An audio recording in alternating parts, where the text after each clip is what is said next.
Hey everybody, it's Jason Blaha here, and I thought I would do one of these sit-down videos. Another one. You guys, the forearms. Speaking of which, yeah, arm development is slowly coming along on my cut. Need to work. Arms are still my worst body part, I admit that. Joys of all these years of powerlifting. But I thought I would chat with you guys briefly. This topic has come up in some conversations I've had, about Martin Berkhan. Someone actually asked me, one of my clients, or someone had asked me earlier, hey, have you heard from him in a while? Oh, no, it wasn't a client. It was in my Facebook live stream. One of the coaches I know who's out there. He asked me that. I'm like, I haven't talked to Martin in about 5 years. I've always liked Martin, though. I've always liked Berkhan because I appreciate it, and really, in a lot of ways, he's kind of missed, I think, in this industry. I really loved his fuck around-itis article, and that's spelled F-U-K, so it's not, there was no cuss word in it. That article he put out years ago, and he wrote in it, I see weak people everywhere in gyms. And here's the thing, Martin was pretty much a model and a fitness influencer who was strong. Like, the guy deadlifted almost 700 pounds but stayed ripped year round, and he kind of put his approach out, and he really had an approach that out of everyone who was a minimalist, he was probably the most successful minimalist that I knew of out there.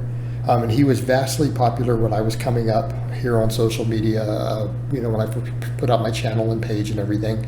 He was very popular. He was in vogue. And he really kind of promoted that idea that you could get away with a few basic exercises, and if you trained them really, really hard and you got the diet dialed in, you could be jacked.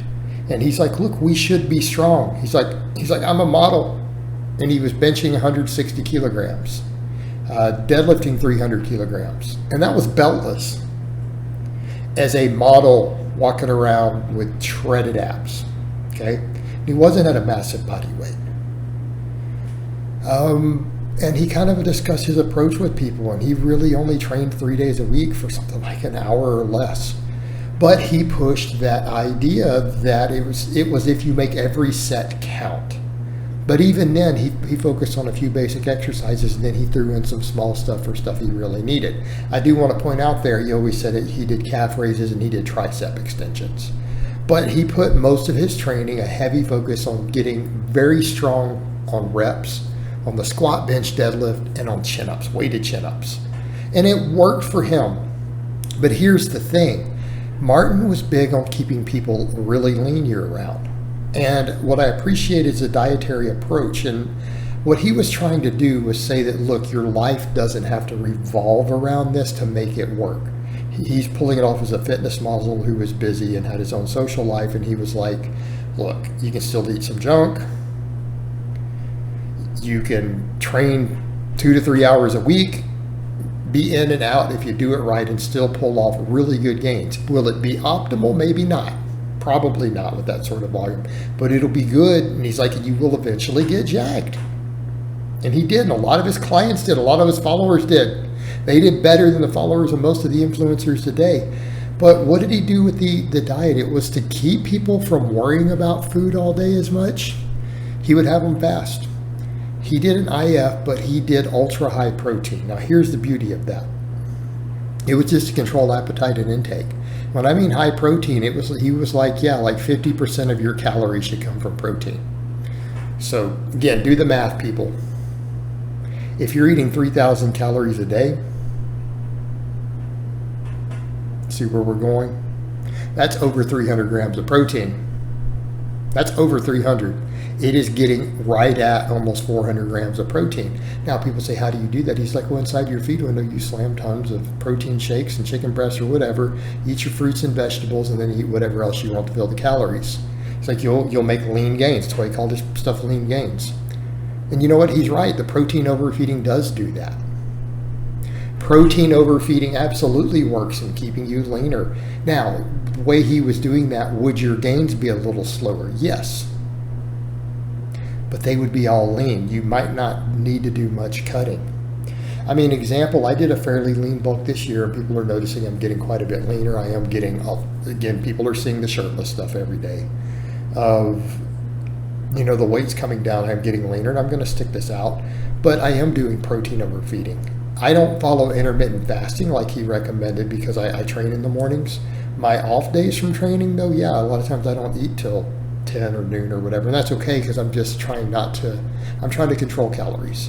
And then I force protein down. 350, 400 grams of protein is a normal for me.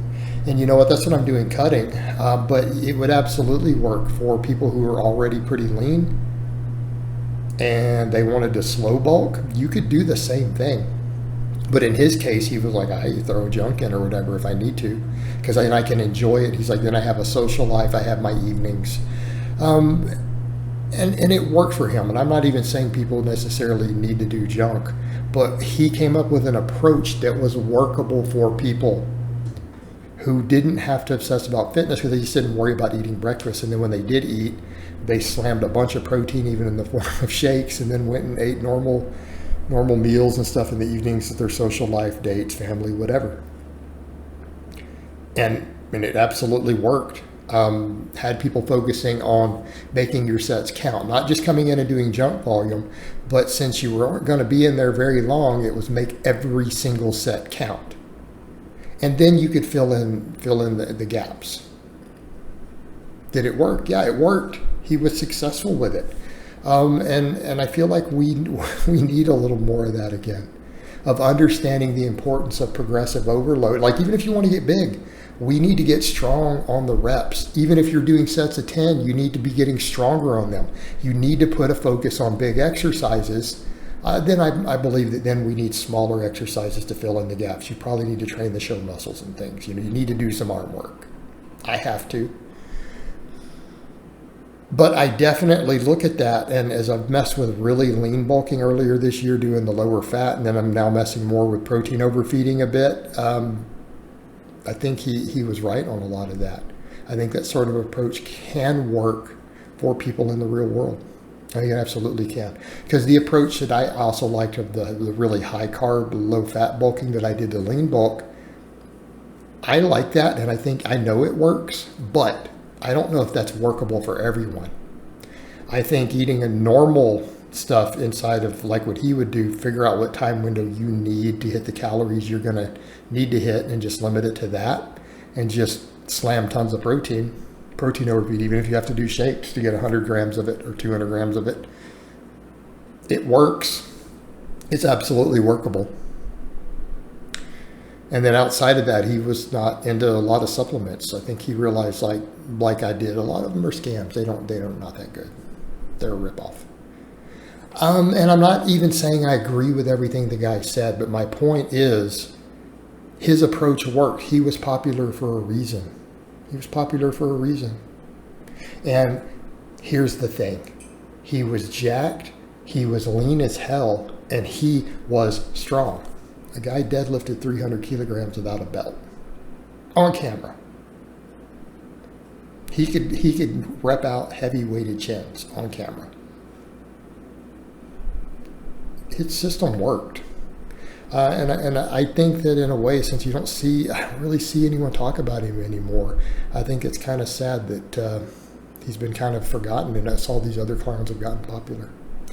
All right, guys, but that's really all I have to say on that today. I hope it's been informative, and I'll talk to you guys next time.